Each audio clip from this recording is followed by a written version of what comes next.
BNP প্রতিষ্ঠাতা ও প্রয়াত রাষ্ট্রপতি জিয়াউর রহমানের ৪৩তম শাহাদাত বার্ষিকী ও বেগম খালেদা জিয়ার রোগমুক্তি কামনায় মুন্সিগঞ্জের সিরাজদিখানে আলোচনা সভা ও দোয়া মাহফিল অনুষ্ঠিত হয়েছে। বয়রাগাদী ইউনিয়ন বিএনপি ও অঙ্গ সংগঠনের আয়োজনে আজ বুধবার দুপুর ১:৩০টার দিকে উপজেলার বয়রাগাদী ইউনিয়নের বড়পাউলদিয়া উদয়ন ক্লাব আঙিনায় আলোচনা সভা ও দোয়া মাহফিল অনুষ্ঠিত হয়। বয়রাগাদী ইউনিয়ন বিএনপি সভাপতি মোহাম্মদ হাবিব সরকারের সভাপতিত্বে প্রধান অতিথি হিসেবে উপস্থিত ছিলেন উপজেলা বিএনপি সহ সভাপতি মোহাম্মদ মোতাহার হোসেন। বিশেষ অতিথি হিসেবে উপস্থিত ছিলেন উপজেলা বিএনপি ১ নম্বর যুগ্ম সাধারণ সম্পাদক Mohammad Ataur Rahman Howlader.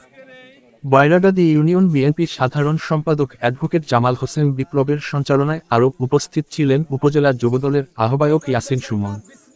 Boyragadi union BNP senior সহসভাপতি সিরাজুল ইসলাম, ১ নম্বর যুগ্ম সাধারণ সম্পাদক মোহাম্মদ হাসান শেখ, সাংগঠনিক সম্পাদক মনির হোসেন জুয়েল ভুঁইয়া, প্রচার সম্পাদক আরব আলী মোল্লা, বয়রাগাদী ইউনিয়ন ছাত্রদলের সভাপতি মোহাম্মদ আশিক শেখ, সাধারণ সম্পাদক ইমরান শেখ, মালখানগর কলেজ শাখার ছাত্রদলের যুগ্ম আহ্বায়ক লিমন চোপদার, ইউনিয়ন ছাত্রদলের সাবেক সভাপতি মোহাম্মদ নাইম সহ ইউনিয়ন বিএনপি ও অঙ্গ সংগঠনের নেতৃবৃন্দ।